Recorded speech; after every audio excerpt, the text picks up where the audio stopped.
Hey guys, good morning. Cactus of the day video. So it's like 8 in the morning, which is usually the time that I film my videos because it's the early day. I can get something like recorded already before the strong sun hits, and there aren't many flowers today, but there are some good ones. So let's have a look.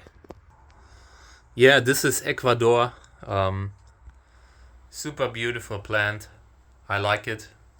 And the flowers are huge. This is one of the botanical species that has incredibly big flowers.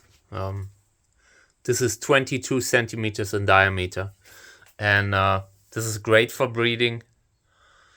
I wish I had something big open right now, but I don't. So I need to decide what to use as a fodder for this one. This is the only one that I'm pollinating today. I already pollinated the others. There you can see how similar it is to Trichocereus peruvianus. These are just very close. I'm not even sure you can say that it's like Paranoi and Peruvianus don't belong together, you know, because there's so many similarities about them. But there are a lot of regional forms, different like plants that developed differently in certain areas of Peru, for example. But genetically they are pretty close. So yeah, this is Ecuador, and I love it. The whole greenhouse smells. This is very nice. We'll probably collect a little bit of pollen, but I'm not sure if I will even use it because we're already pretty late in the season. And yeah, I already collected pollen from it. Then I have this, and I'm very happy that I moved this plant into the greenhouse. It's worse in the sense that it doesn't get a lot of humidity in the greenhouse, but it's protected from the slugs. The slugs have been completely messing up my plants this year. Everything is full of slugs overnight. You just can't leave stuff outside.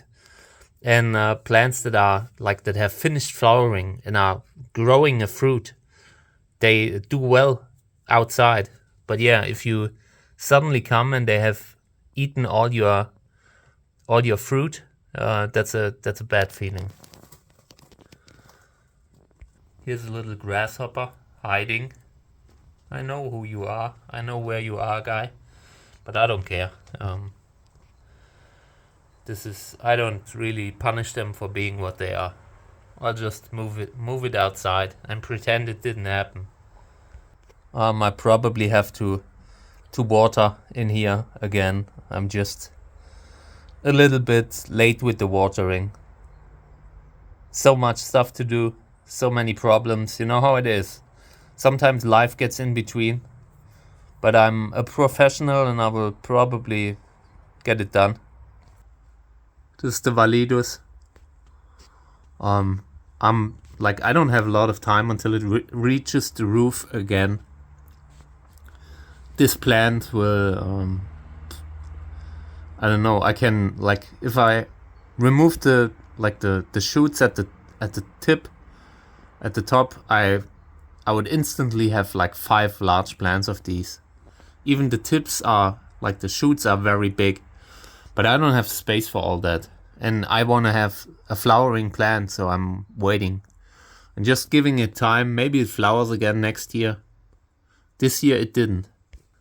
This is the former tip, and it had produced a flower, but it dropped it. This one is looking good, pollinated with Amun-Re.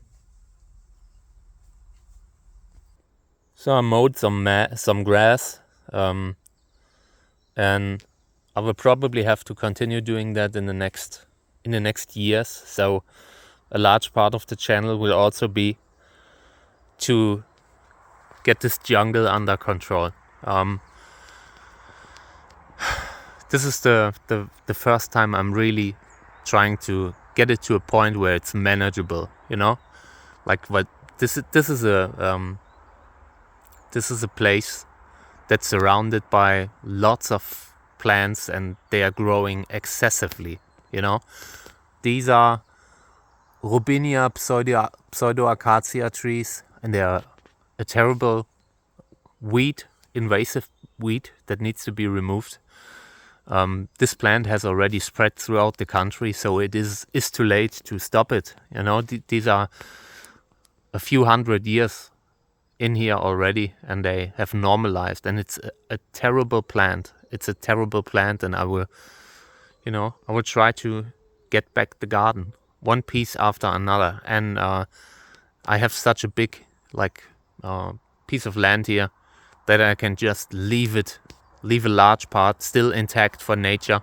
Like, regardless what I do, there's so much nature around me. It is impossible, like, to get this to a point where nature isn't surrounding us everywhere. We just need to get it a little bit under control, so we have more light in the greenhouses, more light in the house, which probably was one of the reasons Sarah wasn't really having it, you know. So yeah, this channel will probably become my life. I will just let it all in. I mean, at this point I'm at a crossroad in life, and I need to